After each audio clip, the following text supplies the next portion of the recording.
Assalamualaikum warahmatullahi wabarakatuh. Pemirsa Sinpo TV dimanapun Anda berada, bagaimana kabarnya Anda hari ini? Semoga selalu sehat dan insya Allah senantiasa dalam lindungan Allah Subhanahu wa Ta'ala. Alhamdulillahirabbil alamin. Puji syukur kehadirat Allah karena di pagi hari ini saya Arif Rifai bisa kembali menemani Anda dalam program Islam Penuh Cinta, Penyejuk Hati, Penyegar Iman. Salawat beserta salam semoga tetap tercurah limpahkan kepada junjungan kita Nabiyana wa Rasulana Muhammad Sallallahu Alaihi Wasallam yang kita nantikan syafaatnya dan semoga kita termasuk ke dalam umatnya yang senantiasa istiqomah dalam menjalankan sunnah-sunnahnya. Pemirsa Sinpo TV dimanapun Anda berada, saat ini saya sudah bersama dengan Bapak Ustadz Ahmad Haris Riswanto. Assalamualaikum Pak Ustadz. Waalaikumsalam warahmatullahi wabarakatuh. Sehat ya Pak Ustadz ya? Alhamdulillah sehat afiat. Mas Arif gimana ini? Alhamdulillah sehat Pak Ustadz. Hari ini kita akan membahas tema terkait dengan ikhtiar, doa, dan tawakal. Kita akan bahas dalam Islam Penuh Cinta, Penyejuk Hati, Penyegar Iman.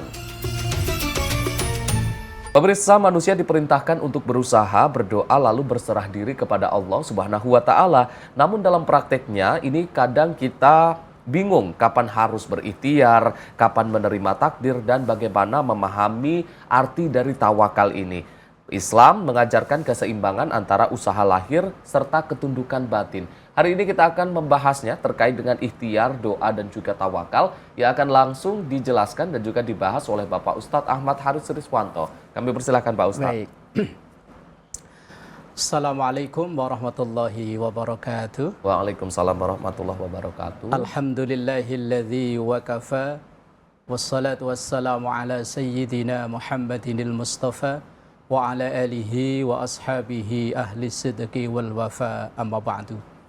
Saudaraku pemirsa Sinpo TV dimanapun berada, juga Mas Arif, semoga Allah selalu mengaruniakan kekuatan zahir dan batin untuk menyelesaikan tugas-tugas kita sebagai hamba Allah. Amin ya rabbal alamin. Pada bahasan kita kesempatan yang berbahagia ini adalah ikhtiar, doa, dan tawakal. Ini adalah trilogi 3 ajaran Islam yang tidak bisa dipisah-pisahkan antara satu dengan yang lainnya. Tentu harus diselaraskan dengan sesuai dengan porsinya. Setiap kita dalam menjalani kehidupan ini pasti ada keinginan atau cita-cita yang ingin kita capai. Tentu Mas Arief juga sama. Mungkin di tahun ini targetnya ini, di tahun 5 tahun kemudian targetnya ini. Semua saya yakin punya target-target seperti itu. Bahkan ada satu ungkapan orang bisa bertahan hidup tanpa makan sampai 3 hari. Tapi orang tidak akan kehilangan arah hidupnya ketika sudah tidak punya harapan dan cita-cita. Nah, untuk mewujudkan harapan dan cita-cita itu, Islam punya 3 hal itu tadi. Yang pertama ikhtiar, yang kedua doa, yang ketiga tawakal. Ikhtiar kalau dalam bahasa kita nyebutnya adalah usaha maksimal. Orang pingin kaya ya tentu bekerja dengan maksimal. Orang pengen pinter ya tentu dengan belajar maksimal. Orang pengen sehat ya berolahraga dengan baik, makan yang cukup, istirahat yang cukup, dan lain sebagainya. Bahwa ikhtiar ini adalah mutlak sangat dibutuhkan bagi siapapun yang ingin meraih atau menggapai satu harapan atau cita-cita. Dalam Al-Quran, dalam surah Ar-Ra'd, Mas Arif, disebutkan innallaha la yughayyiru ma biqaumin hatta yughayyiru ma bi anfusihim. Allah itu tidak akan merubah kondisi satu kaum, tidak akan merubah kondisi seseorang sehingga orang itu berikhtiar, berusaha untuk merubah dirinya. Ini ayat menjelaskan bahwa betapa ikhtiar usaha itu mutlak dibutuhkan. Bahwa kita ingin meraih sesuatu itu tidak seperti tukang sulap yang tinggal bim salah bim langsung jadi, enggak. Butuh proses. Makanya ketika ada orang yang mungkin Mas Ari pernah dengar ada disebut ilmu laduni ya. Itu saya kalau secara akal saya agak sedikit nggak terima. Tetapi kalau Allah berkehendak, apa yang tidak mungkin? Bahkan ada dulu rumor yang berkembang, Gus Dur itu termasuk orang yang punya ilmu laduni. Tapi apa? Ketika beliau ditanya langsung, jawaban beliau apa? Saya ya belajar seperti umumnya orang, hanya ketika orang tidur, saya belajar. Ketika orang belajar, saya main. Jadi kelihatan kayak saya itu nggak pernah belajar. Padahal beliau itu porsi membacanya lebih banyak daripada umumnya orang. Berarti ini kan namanya ikhtiar, usaha. Dan orang-orang yang sukses dari sisi ekonomi, saya yakin mungkin jam kerjanya itu lebih banyak daripada umumnya orang. Orang yang tetap bugar di usia yang mungkin sudah lanjut, tentu dia bisa menempatkan porsi istirahatnya, porsi makannya, porsi olahraganya. Ini artinya ikhtiar atau usaha mutlak untuk diperlukan bagi siapapun yang ingin mencapai atau meraih kebaikan tadi. Karena ayatnya, innallaha la yughayyiru ma biqaumin hatta yughayyiru ma bi anfusihim. Allah itu nggak akan merubah kondisi seseorang sehingga orang itu berikhtiar, berusaha untuk merubahnya. Nggak ada orang yang tiba-tiba bangun jadi pinter, nggak ada. Tiba-tiba bangun tidur, tiba-tiba jadi kaya, ya nggak. Butuh proses. Tetapi dalam menjalani proses itu ada sesuatu yang nggak boleh kita tinggalkan sebagai seorang yang beragama, yaitu berdoa. Ada satu nasihat itu begini. Doakan yang kamu kerjakan dan kerjakan apa yang kamu doakan. Artinya setiap ikhtiar yang kita lakukan ini jangan lupa disertai dengan doa. Dan sesuatu yang sudah kita doakan ya dikerjakan. Jangan sampai misalnya kayak begini, ada orang pagi-pagi sholat duha. Rata-rata orang sholat duha itu konotasinya adalah untuk urusan rizki. Ya Allah, kalau rezekiku jauh deketin, kalau dikit banyakin, kalau susah mudahin dan lain sebagainya. Ini kan doa kita. Tapi habis itu kok tidur? Berarti tidak relevan dengan doanya. Orang yang habis sholat duha ya hendaknya langsung dia bergegas. Kalau dia karyawan ya langsung bekerja ke kantor. Kalau dia seorang dagang ya harus ke tempat dagangnya dan lain sebagainya. Artinya ia mengerjakan apa yang didoakan, tapi jangan lupa berdoa dari apa yang ia kerjakan. Ketika dua-duanya ini sudah berjalan dengan baik, jangan lupa untuk yang ketiga, yaitu tawakal itu. Lah tawakal itu apa? Pasrah. Pasrah itu bukan berarti langsung ya udahlah. Nanti kalau Allah menghendaki saya pinter ya pinter. Itu bukan tawakal namanya. Dalam satu riwayat ketika Rasulullah Shallallahu Alaihi Wasallam lagi kumpul dengan para sahabat, lagi dalam satu halaqah, dalam satu majelis, tiba-tiba ada yang datang. Kemudian langsung duduk bersama dengan Rasulullah dan para sahabat itu. Ditanya oleh Rasul, wahai si fulan, engkau datang dari tempat yang jauh. Apakah engkau ketika datang ke sini tadi bawa kendaraan? Bawa ya Rasul. Kendaraanmu udah diamankan? Gak perlu ya Rasul, saya udah tawakal, saya serahkan semuanya pada Allah. Kemudian apa yang disampaikan oleh Rasulullah? Kamu keluar dari sini, amankan dulu kendaraanmu, baru masuk di sini.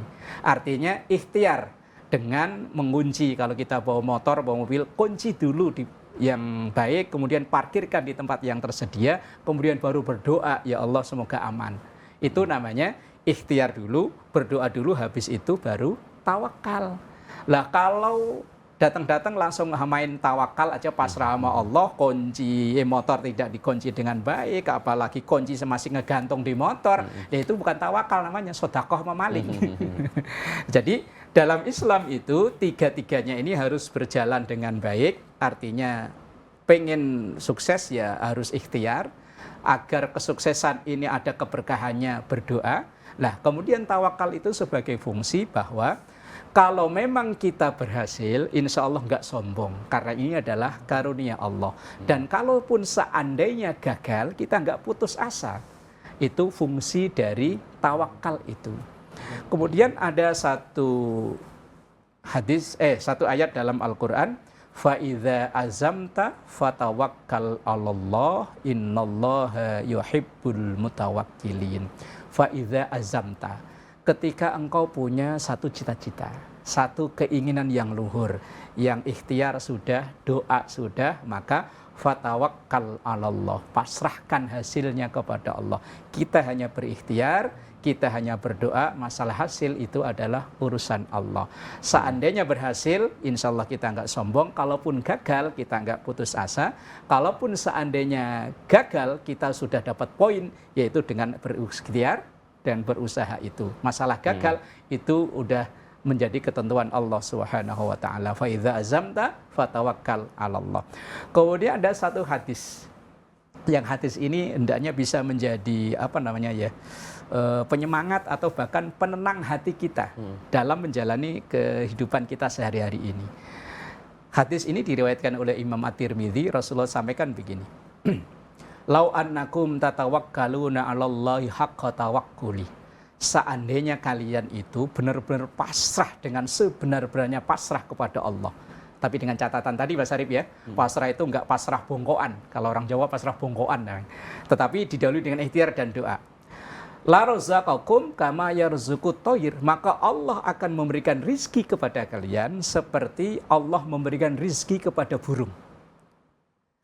Taghdu himason wa taruhu bitonan. Ia pergi pagi dalam keadaan perut kosong, pulang dalam keadaan perut penuh, dalam keadaan kenyang. Artinya tawakalnya seekor burung itu dia tidak diem aja di sangkar di itunya enggak, tetapi dia keluar. Bahkan kadang kita di Jakarta ngelihat burung emprit padahal makanannya padi, gabah. Ini kok bisa ada di sini, ini makannya di mana? Tetapi karena tawakalnya ini si burung ini luar biasa kepada Allah, Allah yang menggerakkan. Ini burung terbang ke arah mana? Ini burung nyari makannya kemana?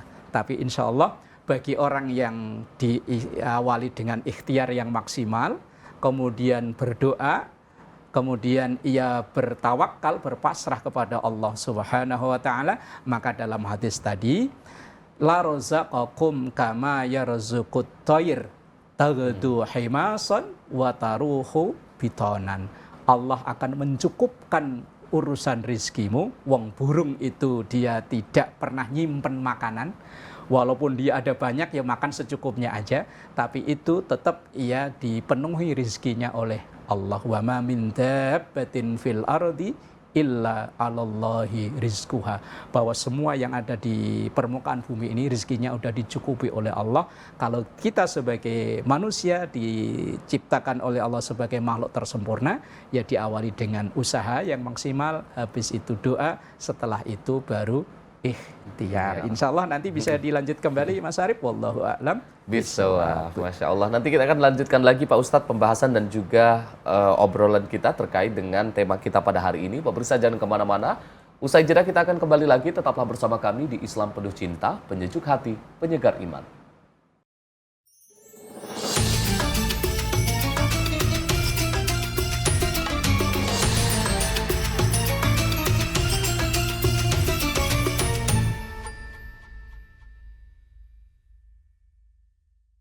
Pemirsa, Anda kembali menyaksikan Islam Penuh Cinta, penyejuk hati, penyegar iman.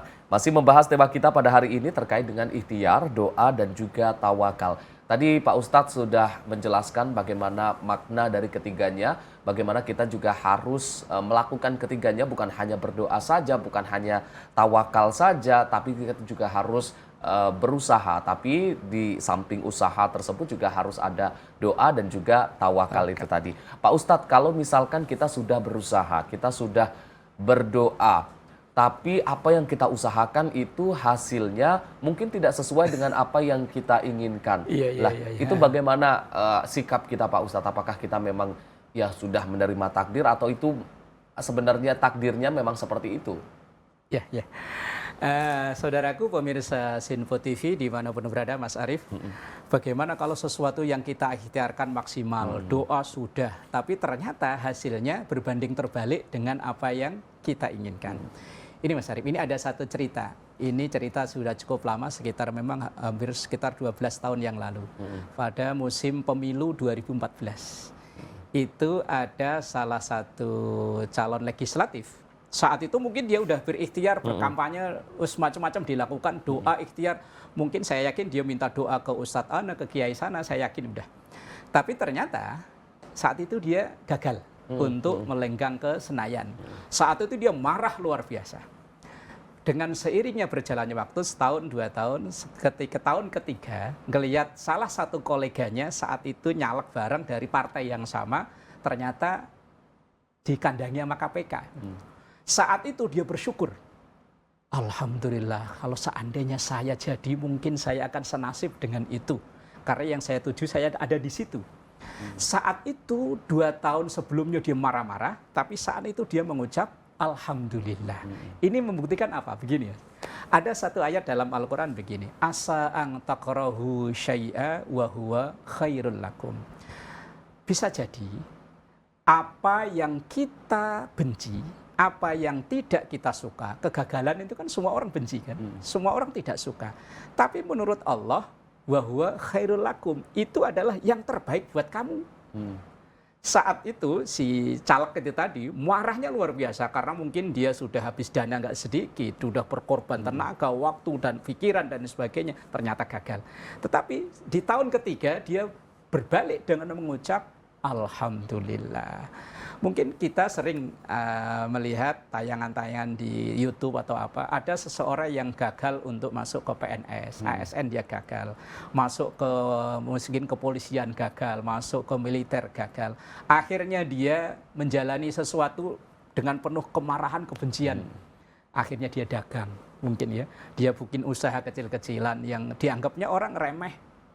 Tetapi seiring dengan berjalannya waktu, usahanya maju, justru teman-temannya yang ada di ASN mungkin ya, yang di kepolisian, dari sisi ekonomi jauh di bawah dia. Saat itu dia mengucap, alhamdulillah, coba kalau saya tetap jadi polisi mungkin saya hanya berada di situ.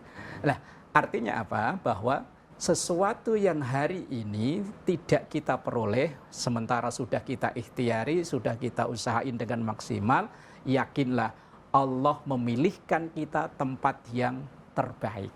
Ini juga ada kisah seseorang yang gagal memasuki perguruan tinggi yang dia idam-idamkan.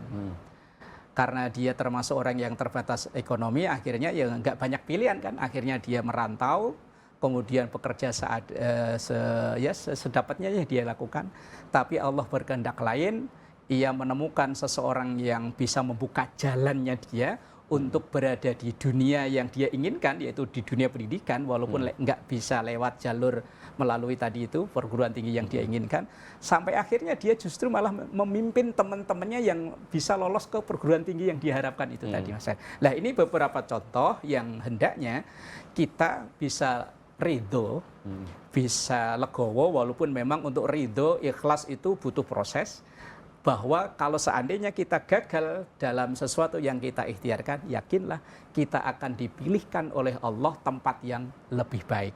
Cuman lagi butuh keridhaan, butuh keikhlasan, dan itu memang butuh proses yang mungkin tidak sebentar. Mungkin bisa berbulan-bulan, bahkan bisa bertahun-tahun itu. Tapi tetap yakin, jangan berputus asa. Kalau jangan, ya udahlah, kan gagal mau nggak usah lah. Jangan, tetap cari tempat, atau mungkin kita bisa kalau kita niru Rasulullah misalnya, beliau termasuk ketika berada di Makkah kan boleh dibilang tidak begitu sukses. Akhirnya beliau memilih jalan berpindah ke Madinah, akhirnya kesuksesan diraih oleh Rasulullah dalam menyebarkan agama ini. Begitupun kita. Mungkin kita di satu tempat tidak begitu meraih kesuksesan, tapi mungkin Allah sudah menyediakan di tempat lain. Artinya intinya jangan berputus asa dari satu kegagalan itu tadi. Wallahu a'lam bishawab. Nah, ini Pak Ustadz, kalau misalkan dalam kasus kita hanya melihat orang yang berdoanya ini kenceng Pak Ustadz, tapi usahanya ini tidak sebanding dengan doanya dan juga tawakalnya ini juga. Itu seperti apa Pak Ustadz kasusnya? Baik. Gini Mas Arif, itu ada satu riwayat di masa sahabat Umar ibn Khattab radhiyallahu anhu. Ketika pagi Umar bin Khattab ini, saat itu beliau sudah bisa khalifah, akan ngantor lah kalau bahasa sekarang, yang lihat anak muda yang masih usia produktif berada di masjid. Ya mungkin lagi sholat duha, pokoknya intinya doa lah ya. Kemudian ketika sore sahabat Umar, Khalifah Umar lewat, itu pemuda masih ada di masjid itu tadi. Kemudian ditanya oleh sahabat Umar, wahai pemuda, kamu lagi ngapain? Berdoa. Berdoa apa? Ya tentu minta karunia Allah, rezeki dari Allah. Udah dapat? Ya belum. Kalau pengen dapat rezeki setelah berdoa keluar. Itu di zona pasar, di zona ini, di zona sini. Artinya sahabat Umar justru malah memarahi dalam tanda kutip ya, seseorang yang masih usia produktif lebih mementingkan berdoa daripada bekerja. Artinya berdoa ada waktunya, bekerja ya ada waktunya. Bahkan saya pernah begini Mas Arif, ditanya ketika habis mengisi kajian di salah satu tempat, ada salah satu pimpinan perusahaan itu bertanya begini, Pak, bagaimana hukumnya seorang karyawan yang nyolong-nyolong sholat duha? Saya bilang, dolim. Kalau memang Bapak tidak mengizinkan sebagai pimpinan atau mungkin nggak ada kesepakatan meluangkan waktu untuk duha, kemudian dia dalam tanda kutip nyolong-nyolong waktu untuk sholat duha, zalim. Karena dia sudah melakukan perkara yang sunnah, meninggalkan yang wajib. Wajibnya dia saat itu dia bekerja sesuai dengan perjanjian yang ada. Tetapi kok dia tinggalkan demi sesuatu yang sunnah, bagian daripada zalim. Artinya, kalau memang saatnya jam kerja, ya kita bekerja dengan sebaik mungkin. Nanti kalau ada jam-jam tertentu, jam istirahat, atau mungkin pimpinan mengizinkan untuk sholat duha, ya monggo. Sholat duha ini kan bagian dari doa. Tetapi ya tadi, bekerja dulu yang maksimal, setelah itu ada waktu berdoa, bermohon pada Allah Subhanahu wa Ta'ala. Begitu Mas Arif. Wallahu a'lam. Baik, Pak Ustadz, ini mungkin dalam kasus lagi kalau misalkan kita sudah berusaha ataupun gagal mungkin dalam hal mencari pekerjaan mungkin Pak Ustadz ya, apalagi yang baru lulus kemudian kita sudah apply pekerjaan kemana-mana, sudah mungkin interview kemana-mana, tapi belum ada juga yang cocok. Nah itu untuk menjaga semangat kita agar tidak menyerah, agar terus mau melakukan ikhtiar lagi, itu seperti apa Pak Ustadz? Karena kalau ikhtiar sudah kemudian tapi ini belum ada tanda-tanda kejelasan gitu Pak Ustadz. Iya, memang problem yang dihadapi adik-adik kita ya. Apalagi yang baru lulus sekolah, lulus kuliah, mencari pekerjaan bukan perkara yang mudah. Kadang lamaran udah bikin setumpuk, dikirim ke perusahaan A sampai Z, ternyata Allah berkehendak lain. Tentu yang pertama ditata adalah hatinya. Bahwa mungkin Allah tidak menghendaki saya menjadi seorang karyawan, tapi menjadi seorang pengusaha. Cuma kadang yang perlu dibangun ini, sekarang ini mindsetnya banyak orang yang kuliah, orang yang sekolah itu nanti lulus bisa dapat pekerjaan. Jarang orang yang berpikir bagaimana nanti saya lulus sekolah ini bisa membangun usaha. Karena memang terkadang orang itu lebih mementingkan gengsi. Karena apalagi dia bisa bekerja masuk ke perusahaan-perusahaan yang bergengsi, itu gengsinya luar biasa. Dan kadang orang-orang di sekitarnya, orang tuanya, lingkungannya, ikut berbangga, bercerita ke sana kemari bahwa anak saya diterima di perusahaan A. Tetapi jarang orang yang bangga ketika ia bisa menciptakan lapangan pekerjaan. Karena memang kadang lapangan pekerjaan yang diciptakan itu dianggapnya dipandang sebelah mata. Seperti kisah yang saya sampaikan tadi Mas Arif. Ada orang yang gagal masuk ASN dan lain sebagainya tadi itu. Kemudian dia mengawali satu usaha yang kelihatannya remeh, keripik singkong. Tapi Allah berkehendak lain. Dari usaha keripik singkong itu akhirnya dia bisa merekrut atau membuka lowongan pekerjaan, bisa puluhan bahkan ratusan orang. Nah artinya memang ketika kita gagal di satu tempat, jangan berputus asa, kemudian langsung apalagi menyalahkan Allah. Ini Allah gimana sih? Saya usaha sudah, ini sudah, sholat duha sudah, baca waqiah sudah, tapi kok usaha gagal mulu, ikhtiar gagal mulu. Nah ini yang perlu dibangun adalah mindset kita bagaimana kita berikhtiar bukan hanya mencari pekerjaan, tetapi bagaimana ikhtiar kita bisa membuka lowongan pekerjaan. Ini yang masih perlu dibangun ya dari mindset anak-anak muda kita.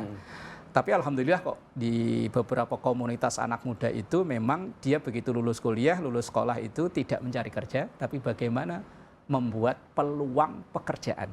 Syukur-syukur ya bisa untuk membuka lowongan pekerjaan dari seangkatannya dia atau mungkin adik-adik kelasnya di kampus atau di sekolah itu tadi. Tapi ya tadi memang butuh proses, butuh lagi-lagi mental Mas Arif. Dan kita yang di sekitarnya itu yang ikut mendukung dia.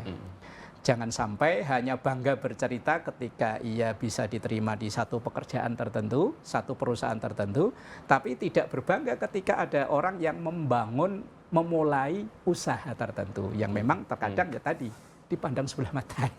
Nah, itu yang harus kita support ke adik-adik kita. Kalau seandainya memang cita-cita awal mencari pekerjaan, tapi kalau memang belum di titik tertentu belum ketemu, ya berusahalah untuk membuat atau menciptakan peluang pekerjaan baru. Wallahu a'lam bishawab. Masya Allah. Terima kasih Pak Ustadz atas penjelasannya terkait dengan bagaimana tawakal, doa dan juga ikhtiar ini bisa seimbang semuanya dan mudah-mudahan kita juga termasuk orang-orang yang bisa legowo dalam menerima segala ketentuan yang sudah ditetapkan oleh Allah Subhanahu wa taala. Dan juga pemirsa, terima kasih untuk menyaksikan kami dari awal hingga akhir. Jangan lupa terus saksikan Islam Penuh Cinta setiap hari jam 4:30 pagi hanya di Sinpo TV. Saya Arif Rifai mewakili seluruh kru yang bertugas. Mohon maaf apabila ada kesalahan. Billahi taufik wal hidayah. Wassalamualaikum warahmatullahi wabarakatuh. Astaghfirullahaladzim lakal ma'bud ya dzal jalali wal ikram. Bismillahirrahmanirrahim. Rabbana atina fid dunya hasanah wa fil akhirati hasanah wa qina adzabannar. Sallallahu ala sayyidina Muhammad walhamdulillahi rabbil alamin. Wassalamualaikum warahmatullahi wabarakatuh. Waalaikumsalam warahmatullahi wabarakatuh.